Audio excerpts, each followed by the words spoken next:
Okay, everyone, let's go for the next point of discussion, that is the function. So I will just modify the same code which we have seen in the last session. So here the thing which we are going to see is nothing but the categories of the function. Fine. So let me just go for few of the aspects over here. So this is what the get ch function, let it be as it is. I will just take the very first approach, that is simply call the function, let's say addition. I will just call the function, that is name as a addition. So this is what the very first category. Let me just take here. It is no argument, no return. This is what the first category of the function. So here for the function we are not passing anything, so you can just observe in round brackets nothing is been passed. I just called the function. So while calling, obviously the care has to be taken that I just need to call the name of the function without its return type or anything else. Okay. So let's call the function over here.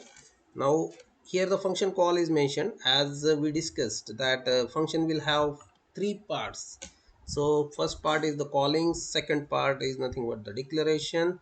Let's declare this function, and third one is nothing but the definition. So here I will just go for the definition of the function. This is what the definition of function whose name is addition.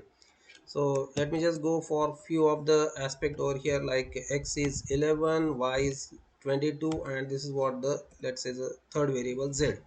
So if I want to add these three numbers, sorry, only two numbers, and the result has to be stored for, let's say, z. So I can do it with the help of one small operation over here, that is of addition. So z is equal to x plus y. This is what the operation which we can do. Let's proceed over here. The addition is, here I will just write down the statement. The addition is, it is percent %d, and since it has to be displayed, so let's display the value of z. So by this way actually one can simply define the function. This is where the function is simply defined. So this is the definition of the function. I will just copy the same line, which is nothing but the function header. So copy the same line and paste it above the main, so that will be acting as a global declaration. So I will just paste it here. Fine. So this line is simply copied and pasted with semicolon. So this will be acting as a declaration, or one can say that it is the prototype of the function. So three parts of the function are already been completed over here. Let's compile the code and run the code. So I will have the value, that is addition is 33. In addition to that one, I am getting the earlier output, so I will just use the clr scr function so as to check the recent output. So this is how it will be compiled and run. Okay, so addition is 33. Now this is the first category of the function where the no argument, no return is done. Now let's go for the second approach, if it is no argument and with return. Okay, now just a small modification to the existing thing has to be done. In this case I will go for, let's say, the variable z to be declared at the main, because whatever the return I am getting from this call of the function, it has to be assigned to certain variable. So I will just assign it to z itself. Now these two z's are different. One z which we have taken in the addition, that will be acting as a local variable for this function. So let me just use this line. I will just cut and paste this particular line. Okay, let me just cut and paste this line over here. Fine. So let's paste it here. Now whatever the addition we got from this addition function call, that will be simply been assigned to the variable z. Now that return time for this function will be integer, and since it is returning something, so let's use the statement that is return z. Fine. So it is returning the z which is of integer type, so that's why this return type will be with the integer type of value. If I forget to mention it, it doesn't affect for the function return, because by default the function is returning the integer type of value. So let's write it here also, compile it and run it. Okay, again the result will be same. Let's check it with the different values. Okay, here I will go for, let's say it is 14 and 22. This is where it will be 36. Okay, now we can just means check here that whether the result is obtained. Now this is the second category just now we have seen. Let's go for the third category. No is been seen.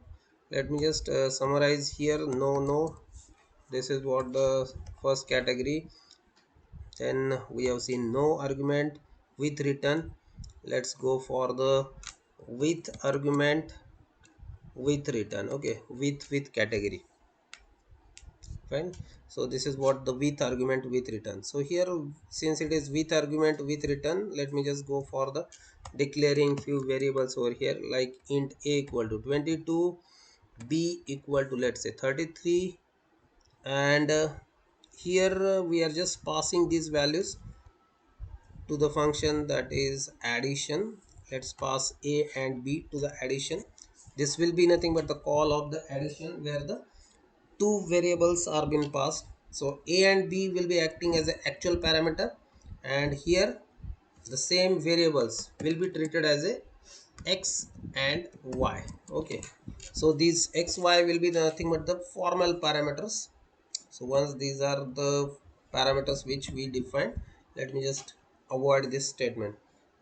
Fine. So this is where whatever this earlier thing was there, now this time we followed the concept, that is with argument. So two arguments are being passed, and with the addition of these two, that is a and b, as a x and y in the called function end, the addition is performed and again returned over here as the calling function end. Fine. So this is nothing but the another approach. Let's compile it and run it. This time I should get the different result, means 22 plus 33, it is 55. Fine. So this is what the result of the third category. Now let's go for the last category of the function, where I will go for, let's say it is with argument and no return. Fine. So if it is not returning anything, obviously let it be void itself. So for this function nothing is been written. Let me just change the declaration of the function also. It is int and int. So with argument and no return. Okay, so now this time no need to go for this additional variable z. No need of this one. Just pass it and forget about the return. So void. Let's display this line. Okay, so this line I will just use. I will cut it and let it be pasted over here. Fine. So once it is pasted, no need of return. So let's comment it. Let's check the code whether we passed two variables like a and b. Yes, it is passed. So it is with argument, and it will be treated as a x and y over here. Fine. No return. So let's compile the program and run it. So it is giving again the same result. Let me just go for 20 and 30 again. If someone is having the doubts, they can cross check the result. It is 50. Fine. So this is how the four categories of the function can be executed, and depending on the need, actually the user has to go for any one category. So like here the return is not specified. Someone may have the return type as a pointer, or someone may have the return type as a, let's say, the character or even the structure. So that is what the different return types, depending on the need, we need to go for. So thank you everyone, thank you very much for this patient listening towards the